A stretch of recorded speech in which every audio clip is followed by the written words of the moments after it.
So Daniel will be happy.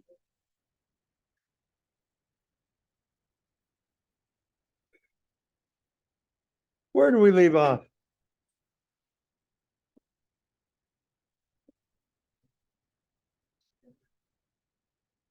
Okay. And you're going, why are we reading the whole book?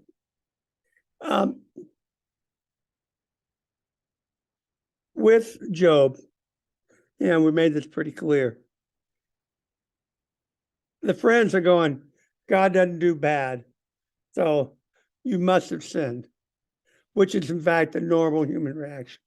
Job's going, yeah, but the crime does not fit the punishment at all. I may have screwed up, but I certainly didn't do this bad.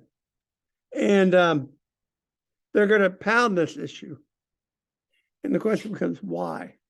And then when we read God's answer, we're going to see he doesn't address that. And so you go, what's the point of the book of Job? So as we read, I'm going to try to point out things. Job's answer is unexpected. It's what you'll see by Job. I mean, the book's answer is unexpected. And we'll see how it unfolds. Let's read Job 10. What do I have? We did 10. Didn't we? Okay.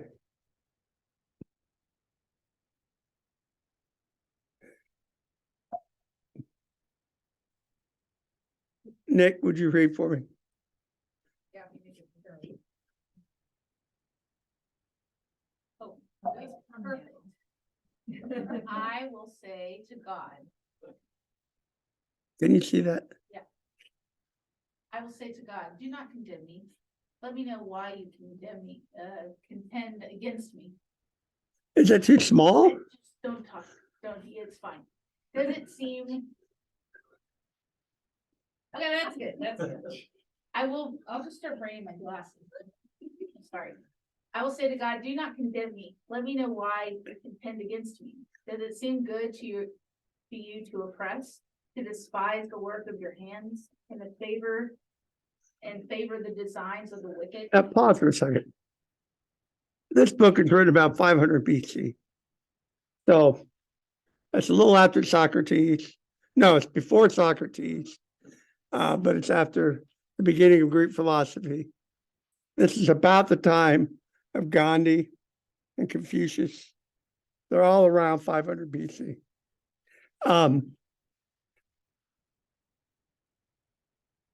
Look what he's saying.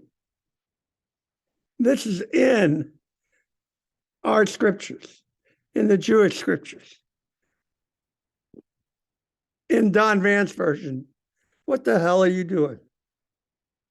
Really? You're just going to zap? I'm your creation.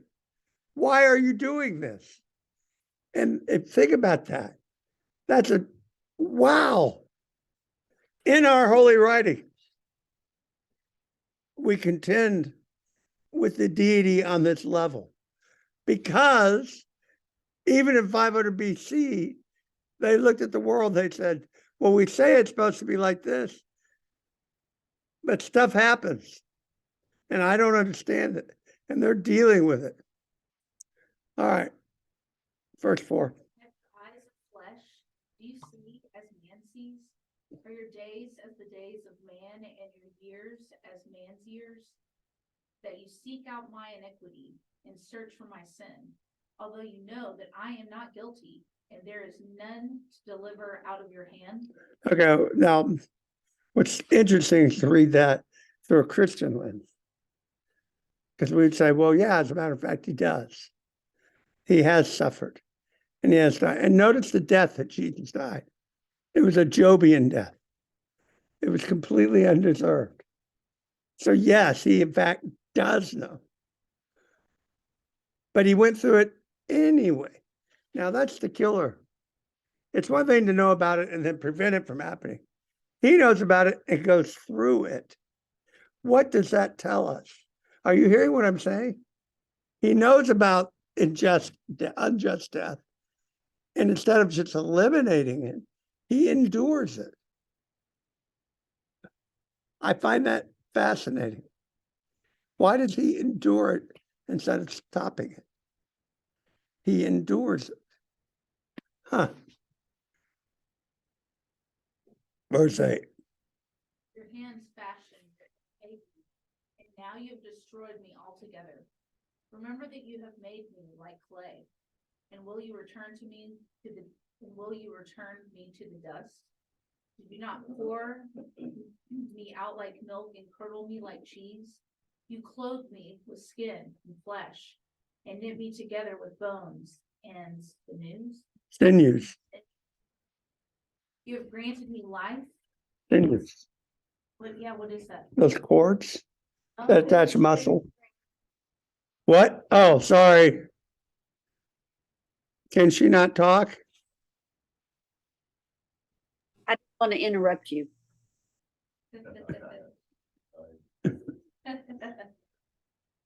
Thank you. Sorry about that. You have granted me life and steadfast love, and your care has preserved my spirit. Yet these things you hid in your heart, I know that this was your purpose. If I sin, you watch me and do not acquit me of my iniquity. If I am guilty, woe to me. If I am in the right, I cannot lift up my head, for I am filled with disgrace, and look on my affliction. And were my head lifted up, you would hunt me like a lion, and work wonders against me. So hear what he's saying there. Nobody can beat you. Again, it's interesting that he's saying it. My question is why? Why is he saying this? We know that. We say it. We don't really expect it. No, it's God's going to win regardless. But God's too just to do this. Well, Job's saying no, he's not apparently. And then, but we know that, well, yeah, as a matter of fact, he is. So how is this? Now it helps that it's a parable and it's a what if, the giant hypothetical. But nevertheless, why? Why is it there? Because people do lose kids. You do get bus crashes and everybody gets wiped out. I'm watching, what did we watch last night? A Man Called Otto. That was a sad movie. Anyway, 17. Yes. The movie. You're up, 17. You renew your witnesses and increase your vexation toward me, and you bring fresh proofs against me. Why did you bring me out from the womb? Would that I had died before my eyes and had seen me? Or any eyes seen me. Died before any eye had seen me, and were as though I had not been carried from the womb to the grave. And not my days few, are not my days few. Then cease and leave me alone, that I may find a little cheer before I go, and I shall not return to the land of darkness and deep shadow, the land of gloom like thick darkness, like deep shadow without any order. Boy, Job's in a good mood. Yeah, that's how I felt this week. Go ahead. Where light is as thick as darkness. All right.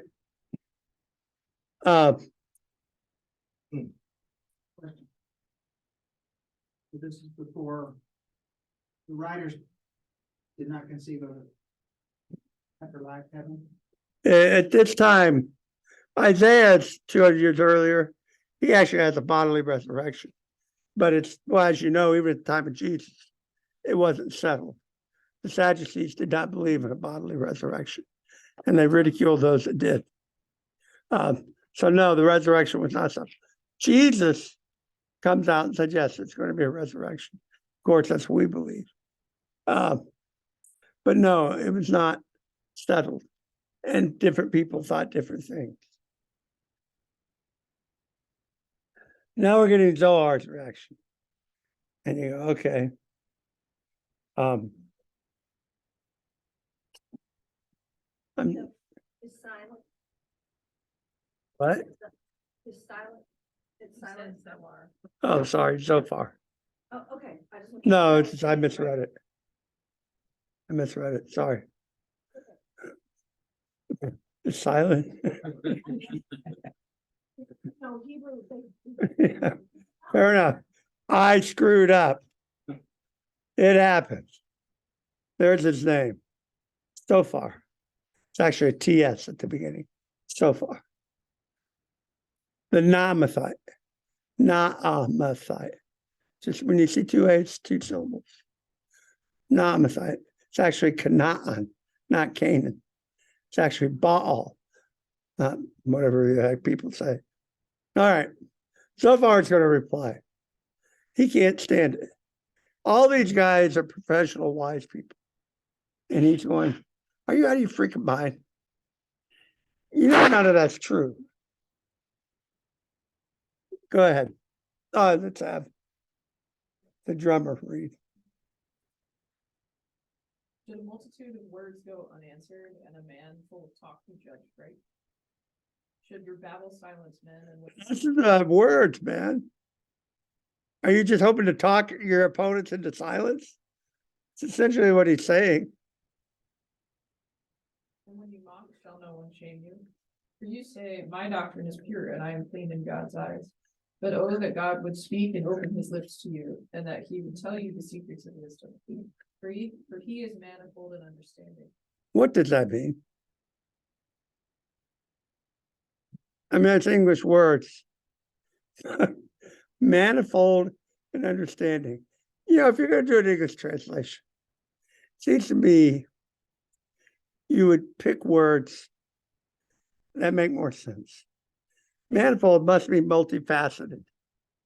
Manifold on a bar is divide out a flow of air or, you know, from many to one or one to many. My translation, it says for true wisdom have two sides. Okay, so it's multifaceted. That's what Say that one more time. Mine says for true wisdom has two sides. I'm watching you, babe. Was this a surprise? Yes, well, no, but yes, We forgot. It happens. yes, See, don't we all make mistakes? and the line was 5 deep in there. So. It just took longer. Just two, baby. So, so far is responding to Job's. Right. And he's essentially saying, you're full of it. But this is so far. It's just another friend. It's one of the 3 friends. We don't know anything about them except their names.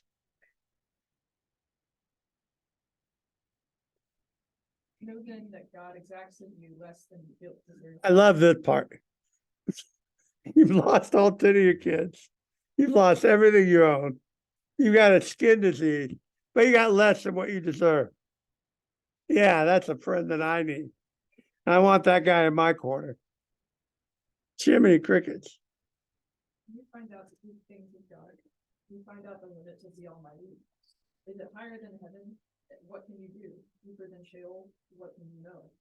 Its measure is longer than the earth and broader than the sea. If he passes through and imprisons and summons the court, who can turn him back? For he knows of worthless men. The court is what? Yeah. For he knows worthless men. When he sees iniquity, will he not consider it? But a stupid man will get understanding when a wild donkey's colt is born a man. Is that like when pigs fly? Can you explain that? No. And essentially, Job, you're a donkey's colt. You're an ass in modern terms. A good friend. And that's why our class has this people in. If you prepare your heart, you will stretch out your hands for them. If iniquity is in your hand, put it far away, and let not injustice dwell in your tents. Truly then you will lift up your face without blemish, you will be secure and will not fear. Put yourself in his shoes. They don't know. Their whole life is, yeah, if you sin, you get punished. If you don't, you don't. You got punished pretty severely. The evidence says you're guilty of something. That's what he's saying. Job's going, you know me. I'm telling you, I didn't do anything to deserve this. Certainly not on this level. You will forget your misery, as waters that have passed away, and your life will be brighter than the noonday. Its darkness will be like the morning, and you will feel secure because there is hope. Can I ask a question? Well, yes, I do want a donut. Thank you, Josh. Why is this, I mean, like, are we supposed to be reading this because what he's saying is incorrect? Well, we don't know that at this point in the story. Because to me, this reminds me of the pastor that once told me that I have panic attacks because I have unresolved sin. Well, they were right. That's what this guy would say. So is it included in the Bible because as an example of this is not true, or this is included in the Bible? Thank you. Well, that's why I keep asking this. I keep asking the why. And the answer is not going to be what we expect. Okay. But and in God's answer, in the very last, well, in fact, let me cheat a little bit. We're in, what chapter is this, 11? Yeah. 11, 17.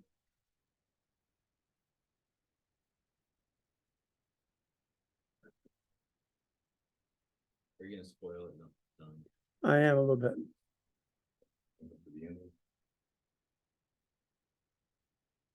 Here's God at the very end of the book, just setting the stage. After the Lord had spoken these words to Job, the Lord said to Eliphaz the Temanite, my anger burns against you and against your two friends, for you've not spoken to me what is right, as my servant Job has. All right. And people go, what?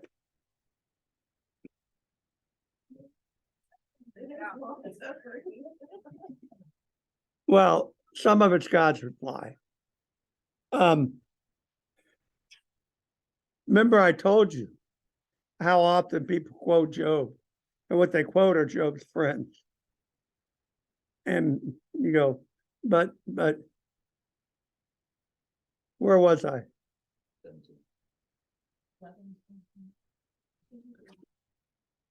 So earlier in section fail. That just. For the dead ones. When you die, you go to Sheol. Everybody goes to Sheol.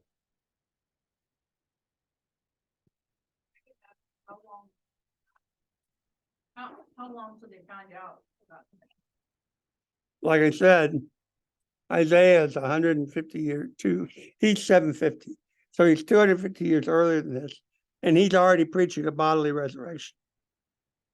So you have all kinds of opinions floating around. But this is in the middle of the exile.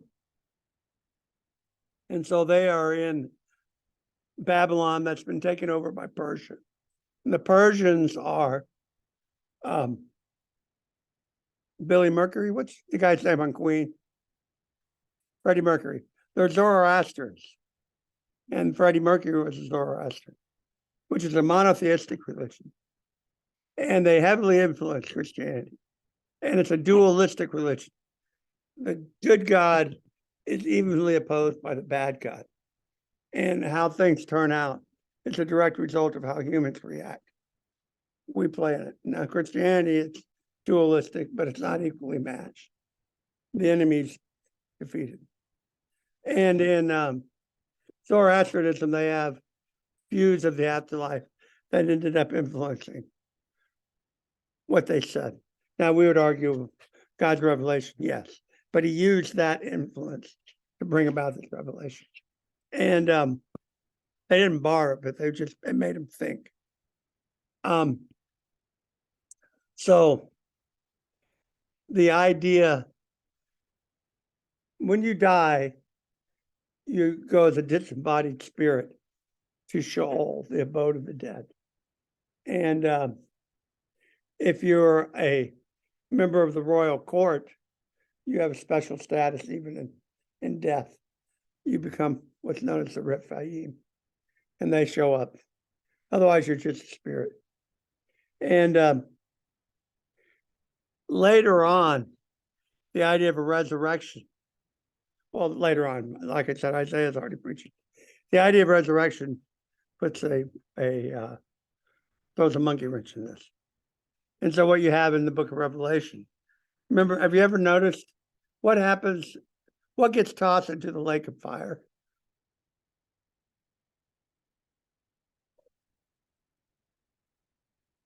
Wildebeest? The bees? Oh. Yes, the wildebeest. Okay, is that Leviathan? I didn't know what that was. All right. Death and Hades get thrown into the lake of fire. Hades is not hell. Hades is Sheol. Hades is Greek, Sheol is Hebrew. And the lake of fire, that's hell. She gets her phone, points to him, and then walks out of the class. I'm like, what did I screw up now, Daniel? So Sheol's tossed into the lake of fire. Because of the Christian understanding, it's no longer needed. Because at the last judgment, all the dead are brought out of Sheol and you're judged and you go to your permanent home. You either go to the kingdom or you go to hell, the lake of fire, Gehenna, one or the other.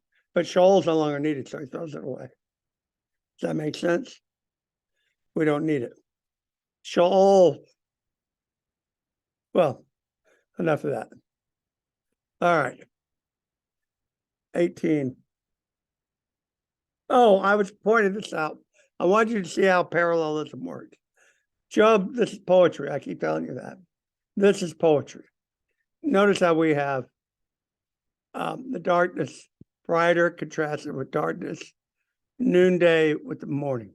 That's typical parallelism. Ideas that either enhance one another or opposites of one another are put in juxtaposition to make you think about it. And a good way to talk about it is line A, line B. And it's something along line A is true, and what's more, line B. And it's just enhancing to make you think about it. If it's numbers, you don't usually get 6 and then half a dozen. What you get are 6 and then 7. They're going to enhance it a little bit. If it's a cup in the first line, it'll be a chalice in the second line. So it's amplifying it in some fashion. It can go in the other direction as well. So anyway, and so what you look at is you set them off. Bright versus darkness, noonday versus morning. And he's setting up this is what life is. It's going to be brighter than noonday, but darkness will be like the morning. So it's 0s and 10s, not 4s and 5s. You will feel secure because there's hope. You will look around and take rest in your security. You will lie down and none will make you afraid. Many will court your favor. But the eyes of the wicked will fail. All way of escape will be lost to them, and their hope is to breathe their last. Okay.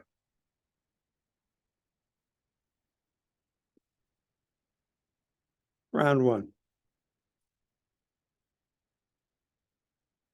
Let's start this again. Let's see what Job has to say. Eventually, Job's going to get tired of dealing with the friends. He's going to start talking to God even if God's not there. It's 10:03, Matt.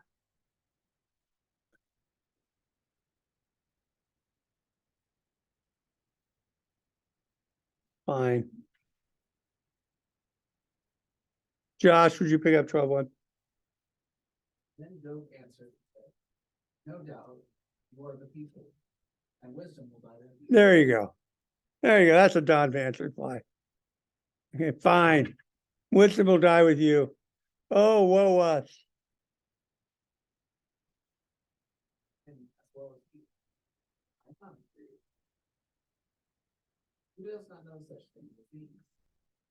I am a laughing stock to my friends. I called the God, and he answered me. A just and blameless man. How many times have we seen this? And he actually is. Just and blameless man. And laughing stock. The thought of one who is at ease, there's contempt for misfortune. Is ready for those who speaks. By the way, who do you think he's talking about? Exactly. Ready for those who speak slip. Tents of robbers are at peace, and those who provoke God are scared. Who bring their God in them, and bring their God in them. Look at the libel. But ask the beast, and they will teach you. Birds of heaven, and they will tell you. Or the butcher of the bird, and they will teach you. And fish of the sea will declare to you.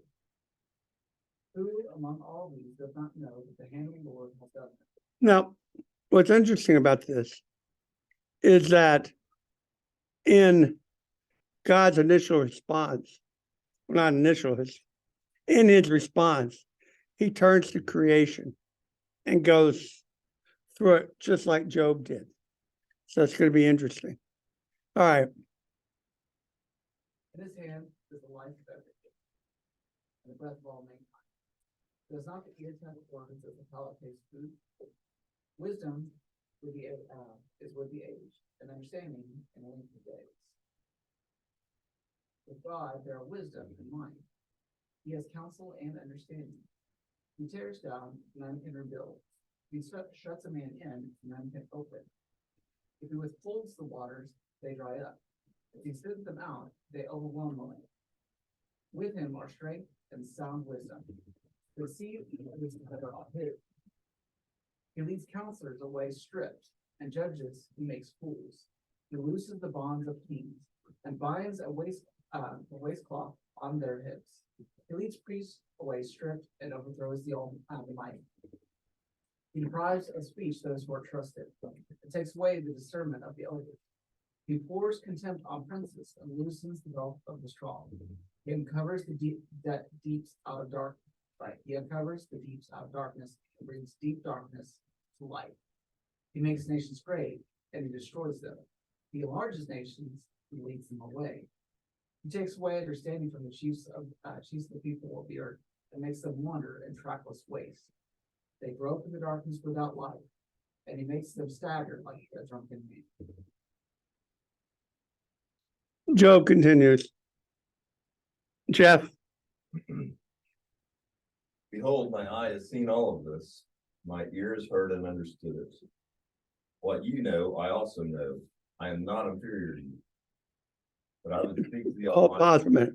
So that whole little speech he gave in chapter 12 was repeating standard wisdom stuff to let them know, I know this stuff. All right. I know you know it. And that's where he goes. I would speak to the Almighty, and I desire to argue my case with God. As for you, you whitewash with the wise. What is written very well? Oh, that you would keep silence, and it would be your wisdom. Hear now my argument, and listen to the pleadings of my lips. Will you speak falsely for God, and speak deceitfully for him? Will you show partiality toward him? Will you plead the case for God? Will it be well with you when he searches you out? Or can you deceive him as the one deceives the man? He will surely rebuke you if in secrecy you show partiality. Will not his majesty terrify you, and the dread of him fall upon you? Your maxims are proverbs of ashes, your defenses are defenses of clay. Let me have silence, and I will speak. and let come on me what may. Why should I take my flesh in my teeth and put my life in my hand?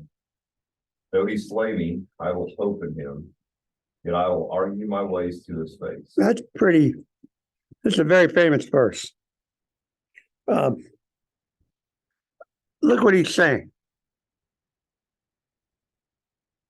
He's arguing, what choice do I have, really? Though he slay me, I will hope in him. I have to. Yet I will argue my ways to his face. Look, this is not right, but I put my hope in you. It's a interesting relationship. It's a tension. You're my hope. Yeah, you're responsible for all this. And I, for the life of me, do not understand what's going on. My friends think they do, but they're wrong. So famous verse. And again, it shows this tension that this book was dealing with 2,500 years ago. So in light of covenant, how do we read that verse? Because there's several like famous songs out right now that, and do we read that differently with the new covenant in light of the new covenant? Well, he kept wanting a mediator, and that's what I was pointing at. Well, yeah, God in fact does know what it's like to be a man. We tend to read the Jesus stuff as we'll be rescued from that. And he's not promising that. He's saying, I understand. That's in essence all he's saying is I understand. And eventually it will be right. But it won't be right until the new kingdom. Does that make sense? And we want it to be right now. And if you lead somebody to Poppy's not here, and I don't want to talk about her behind her back, but she went through this. She got born again, and she thought all of life would be better. And it was, but it wasn't better the way that she anticipated.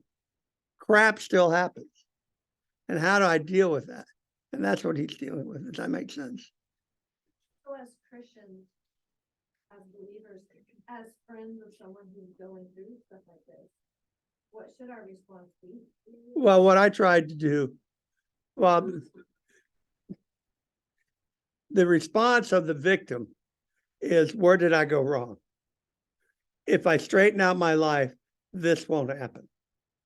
And I point out, no, they're unrelated. Job, in fact, was blameless and upright. They're unrelated. You just happen to be where the meteorite fell. You just did. So, well, that's not right. God's in control of the world. He'll make it right, but he doesn't prevent wrong from happening. I mean, Hitler lived. He could have gotten an infection and died at 7, but he lived. And the Antichrist is coming. A real person. He's going to get born. And he's going to do unspeakable horrors. But he could have died. So God's promised to make things right, not to prevent the evil. Now, this is where it gets a little interesting. In fact, whose responsibility is it to try to prevent evil? Us, the church. He says, I'm not going to prevent you from being the church. So when Poppy goes through what she's going through, I'm not going to stop her from going through it. It's your job as your Sunday school class and her friends to minister to her. That's what we go through. That's why it's there. And that's what I'm setting up. Because the kingdom will come and there'll be no more tears. I will wipe them all away. But that's it could be a long time from now. And you'll be dead. Now you have to deal with it. That's what he set us up for. Does that make sense? It's not what we want to hear. This is part of the revelation that Job's getting in this book. So 16, Jeff. This will be my salvation, that the godless shall not come before him. Keep listening to my words, and let my declaration be in your ears. Behold, I have prepared my case. I know what I shall be in the right. That I shall be in the I right. know that I shall be. Now, so Job still, and rightfully so, notice what he's focused on. I'm right. I am right. And God's eventually going to say, yeah, you were. But so what? Now what do you do? Keep going. Who is there who will contend with me? For then I would be silent and die. Only grant me two things, that I will not hide myself from your face, withdraw your hand from me, and let not dread of you terrify. And so what he's saying is, I want to have a face-to-face confrontation, but you don't get to try to overwhelm me with your presence. Does that make sense? No, you don't get to, so I just coward. No, this doesn't quite have the impact it used to. Oh, well. 22. Then call, and I will answer, or let me speak, and you reply to me. How many are my iniquities and sins? Make me know my transgression and my sin. Why do you hide your face and count me as your enemy? Will you frighten a driven leaf and pursue dry chaff? For you write bitter things against me and make me inherit the iniquities of my youth. You put my feet in the stocks and watch all my paths. You set a limit for the soles of my feet. Man wastes away like a rotten thing, like a garment that is moth-eaten. All right, so somebody write it down. Job 14. And you're going, he's really going to read the whole book. It won't kill you to read Job. It might kill the class, nobody will be left, but we need to read this. All right. I think it's important permission. To read Job is its permission vessel. Yes. What's happening in life and the unfairness of that. And yet he lives and he's the redeemer. The presence of Jesus. We have a mediator, and that's the word that's used in Hebrews. He's our lawyer. He works on our behalf. That does change things. But we still need a lawyer. Good stuff happens. Yes, it does, Harper. She's staring at me out of the corner of her eyes. So, all right. We'll stop here. Do we have any prayer requests? Oh,